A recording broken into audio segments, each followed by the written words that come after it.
Hello and welcome to Cooking with Chef Sherry Ronning.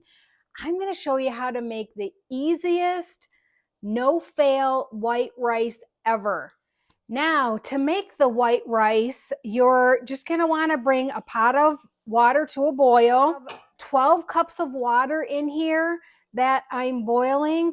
And really, you don't need to measure anything. Just throw water in a pot, bring it to a boil, add a little bit of salt to it, and then add your long grain white rice. So just remember, 1 cup of white rice is going to equal 3 cups of cooked rice. So just plan accordingly. If you only want 1.5 cups of cooked rice, then just do a half a cup.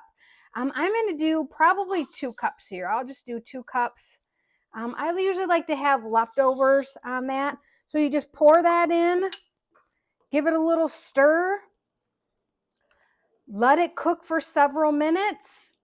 And voila, then you just taste it. You don't want to overcook it. Don't let it cook too long, but you want to test it to see once that little hard piece of grain gets cooked out of the rice, then that's done. Pull it off, and I'll show you what I'm going to do with it when it hits that stage.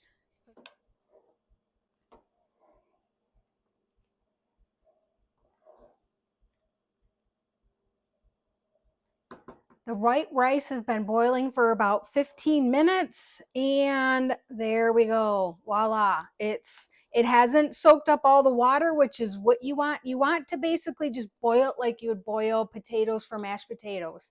And so it is going to have this extra water in here, so we need to drain this off. I like to rinse it and rinse all the starch off. So let's take this over to the sink and I'll show you what I'm talking about.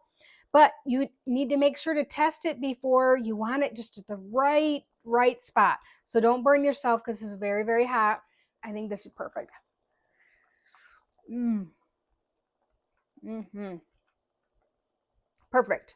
There isn't any like grainy hard spots in the center of it, but it's not mushy either. So this is exactly how we want to make this rice. Okay, the strainer that you want to use, I'm going to use a strainer like this that goes across the sink, and it has small holes in it so the rice doesn't fall through with it.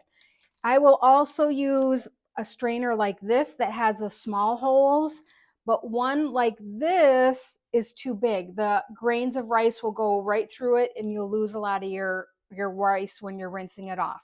So use a strainer that has small holes and you'll be good to go. Okay, so we're ready to dump all the water off of the rice.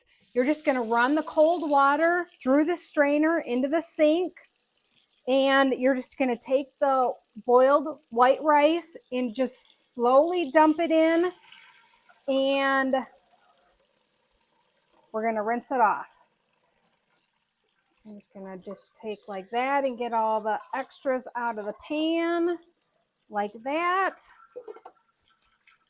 And then I'm just going to take the nozzle and just rinse it off really good. This will take the starch and will wash the starch out. I do not like starchy rice. That's why I do my rice this way. And it won't stick together. You just let all the cold water drain off of it, and then you're good to go. You can use this. I use this white rice in my rice pudding when I make rice pudding. When I make my fried rice for the Blackstone griddle, I use this rice, exact rice, just this way. What else do I make with it? When I make stir fries, I use rice. I serve rice with it, and this is how I make my rice. And what else? Yeah, anytime you use rice, a lot of times like I'll make extras so that I can have extras to make fried rice. Fried rice is the #1 recipe that my family requests for making on the griddle, so I like to have plenty of white rice to go with it. Now that it's drained off, look how fluffy that is. It's not sticking together.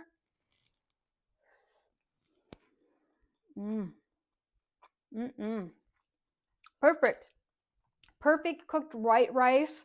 And under 20 minutes. And this is how you make the best white rice to use in any of your recipes.